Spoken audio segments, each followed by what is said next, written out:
Assalamualaikum warahmatullahi wabarakatuh.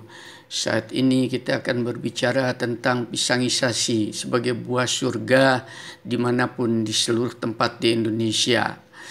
Hal ini saya ambil daripada surat Al-Waqiah, surat ke-56 ayat 27 sampai 33. Di situ disebutkan bahwa golongan kanan adalah golongan yang bahagia.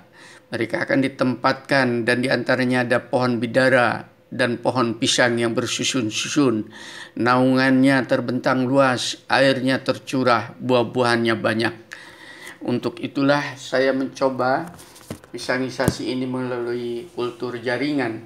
Kita lihat di sini bagaimana di laboratorium pisang ini diperbanyak melalui medium buatan. Mulai dari kiri, dari induk, kemudian perbanyakan bibitnya, perpanjangan bibit, sampai pengakaran bibitnya itu. Setelah gitu baru dilakukan apa yang disebut dengan aklimatisasi, dimasukkan di dalam pot-pot agar supaya mereka bisa menyesuaikan dengan kondisi alaminya.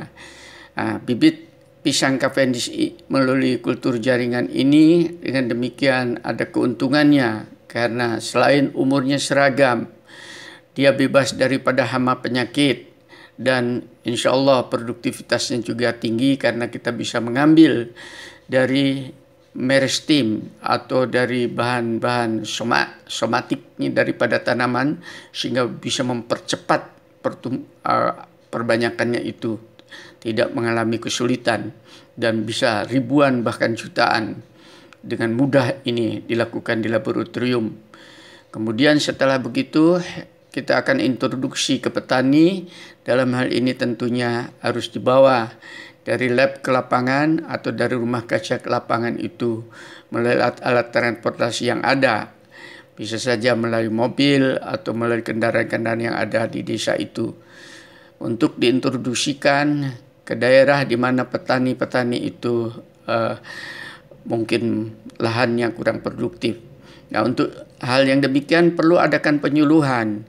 Di depan mereka dikumpulkan di lapangan apa keuntungan daripada menanam pisang ini. Yang telah saya lakukan adalah di pondok pesantren ini di mana lahan-lahannya banyak yang yang kurang produktif. Sehingga dengan demikian para santri dan kiainya dikasihkan pengarahan supaya mempunyai wawasan yang lebih luas bahwa pohon ini sangat menjanjikan dengan teknik budidaya yang standar. Oleh karena itu di sini jarak tanamnya juga diatur, kedalaman tanahnya juga diatur, cara pemupukannya diatur, cara menegakkannya diatur. Terus dalam pengawasan ahlinya agar supaya tidak salah karena ini adalah boleh katakan tanaman yang relatif memerlukan perhatian khusus karena diambil dari laboratorium. Sehingga dengan demikian jarak tanam 3x2 itu cukup memadai, tapi bisa saja itu lebih rapat tergantung dari kondisi tanahnya itu sendiri. Dan tentunya jarak tanam itu bisa menghasilkan 1000 tanaman bahkan lebih tergantung kerapatannya itu tadi. Setelah jarak tanam itu tadi, maka kita akan bisa melihat 3 bulan kemudian dilakukan inspeksi agar supaya terkontrol dengan baik. Bagaimana tanaman ini sudah berjejer dengan bagus dan kita melihat juga di sini budidaya ini sudah meluas kepada umur dan keseragamannya, kualitasnya juga akan terjamin. Ini enak sekali untuk memandang, untuk melihat pertanaman itu.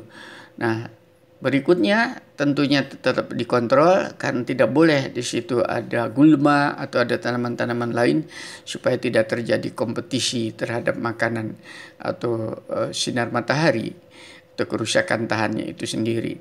Ini saya melakukan inspeksi di lapangan karena ini memang proyek yang saya lakukan langsung, melibatkan berbagai macam pondok pesantren juga di sini. Dan ini saya 10 bulan kemudian kira-kira sudah berbunga pendek. Anda bisa melihat ini bukan tanaman yang tinggi, kan tetapi hanya hampir setinggi manusia. Bunganya besar. Nah, ini juga kebetulan istri saya juga ikut pada saat berbunga sampai berbuah ini untuk dicek kembali agar supaya tidak salah. Nah, di sini Anda harus bisa mengatur tentang anakan. Di situ ada anakannya itu rimbun sekali. Kalau agar supaya tanaman itu tidak terjadi kompetisi, maka yang dibolehkan antara hanya satu anakan yang boleh ada di Anda, di induknya itu. Yang lain harus dipangkas. Itu berlaku 4 sampai 6 bulan di situ, sehingga dengan demikian setelah induknya itu nanti dipanen, anaknya sudah tumbuh menjadi besar.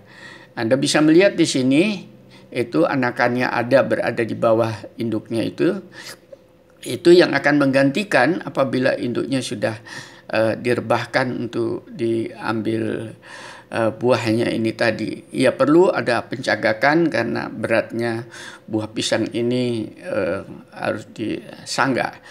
Nah, Anda bisa melihat gimana, makanya di situ disebutkan Musa paradisiaka. Artinya itu Musa paradisiaka tahu bahwa itu surga. Memang ini adalah buah surga. Ini sangat tepat sekali karena buahnya bersusun-susun dan rasanya juga bersusun-susun, juga pohonnya bisa bersusun-susun. Silahkan pelajari dalam Al-Quran, sudah disampaikan agar supaya bisa dijabarkan di atas muka bumi ini. Nah, di sini Anda bisa melihat bagaimana teknik pemeliharaan tegakan berjarak 4-6 bulan tadi. Hanya satu anakan per rumpun yang boleh. Induknya ini yang sudah dipanen, ditebang di sampingnya. Ini dalam perkebunan skala besar tentunya, sehingga dengan demikian memudahkan dalam sanitasi pemberincian dengan alat-alat transportasi yang ada. Anda bisa melihat itu pohon baru akan tegak berdiri 4 bulan 5 bulan kemudian akan panen kembali. Nah, ini satu contoh bagaimana kita mengambil hasil panen dari lahan. Buahnya juga cukup besar sekali dan tidak akan kuat diangkat di dalam satu tandan itu. Nah, setelah itu dibawa ke tempat pengalengan atau pencucian di sini. Disinfektan dilakukan agar supaya tidak ada hama atau penyakit terbawa. Dan di situ mulai setelah itu di packing. Nah, dengan demikian pemakingan ini dijamin kualitasnya karena langsung dari lahan, sehingga mengurangi pembosokan dan terjadi selektivitas mana yang boleh dipacking dan sebagainya. Nah, siapapun boleh ikut dalam proyek ini.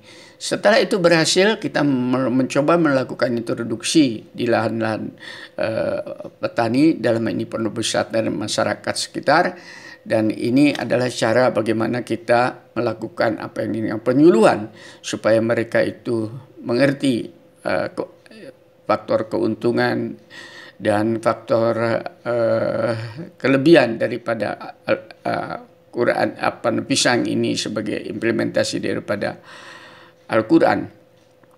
Nah, ini satu contoh saya memberikan masuk di sebuah pondok pesantren dan saya langsung anakan tadi yang saya ambil dari induk yang dibuangin tadi dikumpulkan dibawa ke pondok pesantren ini, kemudian seluruh santrinya disuruh kumpul dan mereka secara bersama-sama melakukan penanaman di lahan yang kosong. Ini sangat banyak di Indonesia, lahan-lahan kosong seperti ini tidak produktif, sungguh sangat disayangkan.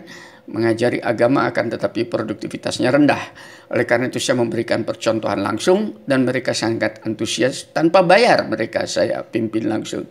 Sehingga Anda bisa melihat di dalam beberapa waktu saja lahan yang tadinya itu lahan yang tadinya tandus sekarang sudah menjadi bagus, sehingga dengan demikian kita bisa mensyukuri nikmat ilahi ini tadi supaya tidak kufur nikmat. Nah, buahnya ini sudah siap menjadi buah meja dan terus terang aja apa yang saya lakukan ini sudah saya tulis dalam bentuk buku sehingga buku ini bisa dibaca dimanapun siapapun memerlukan, silakan tinggal pesan di toko buku yang ada.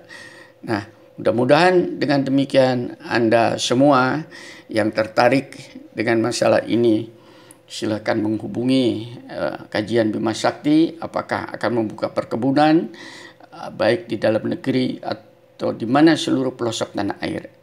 Demikian, Assalamualaikum warahmatullahi wabarakatuh.